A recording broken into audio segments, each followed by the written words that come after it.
তাপপ্রবাহের ছটফটানিতে নাভিশ্বাস উঠছে দেশের সাধারণ মানুষের।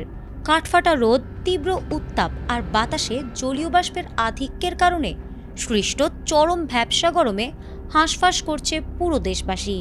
এই অসহ্য ও দমবন্ধ করা পরিস্থিতি থেকে এক চিলতে স্বস্তির খোঁজে চাতক পাখির মতো আকাশের দিকে চেয়ে দিন গুনছেন খেটে খাওয়া দিনমজুর থেকে শুরু করে সব শ্রেণীর মানুষ।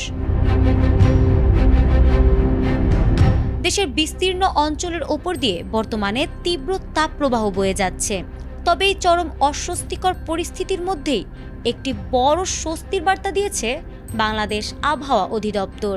আবহাওয়াবিদরা জানিয়েছেন, আগামী কয়েকদিনে দেশের ওপর মৌসুমি বায়ু বেশ সক্রিয় হয়ে উঠতে পারে।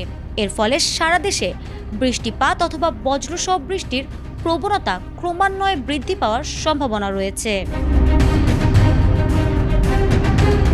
আবহাওয়া অফিসের নিয়মিত পূর্বাভাসে জানানো হয়েছে, আগামী 24 ঘন্টায় ঢাকা, ময়মনসিংহ, সিলেট, খুলনা, বরিশাল ও চট্টগ্রাম বিভাগের অনেক জায়গায় অস্থায়ী দমকা অথবা ঝড়ো হাওয়া সহ হালকা থেকে মাঝারি ধরনের বৃষ্টি হতে পারে।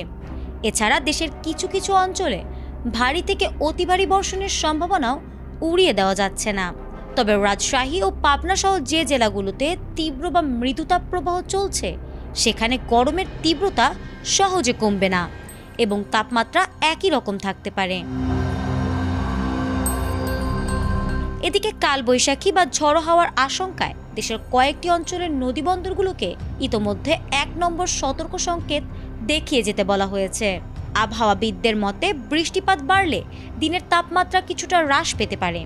তবে বাতাসে জলীয় বাষ্পের পরিমাণ বেশি থাকায় ভ্যাপসা গরমের অস্বস্তি পুরোপুরি কেটে যেতে আরও কিছুদিন সময় লেগে যাবে।